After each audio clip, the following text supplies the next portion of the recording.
Kepo. Injil Yohanes bab 21 ayat 20 sampai dengan 25. Perhatikan cuilan dialog antara Yesus dan Petrus ini. Ketika Petrus melihat murid itu, yang dimaksud adalah Yohanes, ia berkata kepada Yesus, "Tuhan, apakah yang akan terjadi dengan dia ini?" Jawab Yesus, "Jikalau aku menghendaki supaya ia tinggal hidup sampai aku datang, itu bukan urusanmu. Tetapi engkau, ikutlah aku, itu bukan urusanmu." Hal itu menegaskan bagi kita perlunya untuk tidak kepo dengan urusan orang lain. Fokus pada diri sendiri, bagaimana bisa mengikutinya dengan setia. Itulah yang dikehendakinya.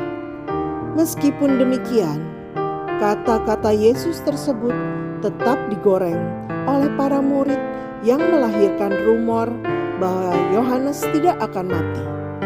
Halah, kepo rupanya penyakit yang sudah ada sejak dulu. Tuhan, semoga aku semakin fokus pada hal-hal yang memang perlu. Deus Caritas Est. Allah adalah kasih. Justru karena pengharapan Israel lah aku diikat dengan belenggu ini. Kisah Para Rasul pasal 28 ayat 20b. Itulah kata-kata Paulus kepada orang-orang Yahudi di kota Roma ketika ia tinggal di dalam sebuah rumah yang dijaga atau diawasi prajurit. Ayat 16. Kata-kata Paulus itu bukan keluh kesah dan keputusasaan, tetapi justru perasaan bangga ia dibelenggu demi Kristus. Ia menyatakan diri sebagai tawanan roh, dibelenggu karena Tuhan, karena mewartakan kerajaan Allah. Dengan belenggu pula, ia memberikan kesaksiannya tentang Yesus sebagai Mesias yang dijanjikan, yang menjadi harapan umat Allah, Israel. Karena kuatnya iman dan harapan Paulus akan Yesus Kristus, maka ia bisa menyatakan bahwa bukan dirinya sendiri yang hidup, melainkan Kristus yang hidup dalam dirinya.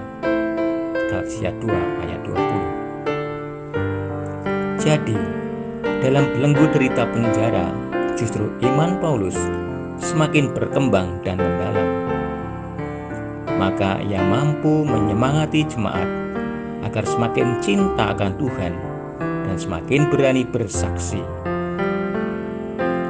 Surat-surat kepada jemaat di Efesus dan Kolose konon ditulis ketika Paulus dipenjara di Roma itu.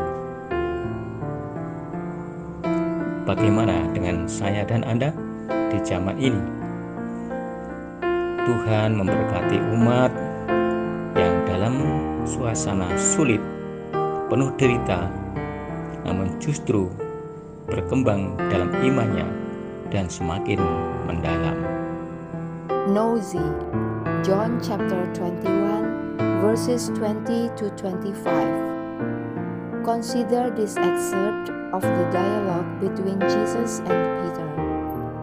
When Peter saw him or John, he asked, "Lord, what about him?" Jesus answered, "If I want him to remain alive until I return, what is that to you? You must follow me." It emphasizes to us the need not to be concerned about other people's affairs. Focus on yourself, how to follow him faithfully. That's what he wants. Even so, Jesus' words were still gossiped about by the disciples who gave birth to rumors that John would not die. OMG, Nosy apparently a disease that has existed for a long time. Lord, may I be more focused on the things that are necessary. 多管闲事，想一想耶稣和彼得之间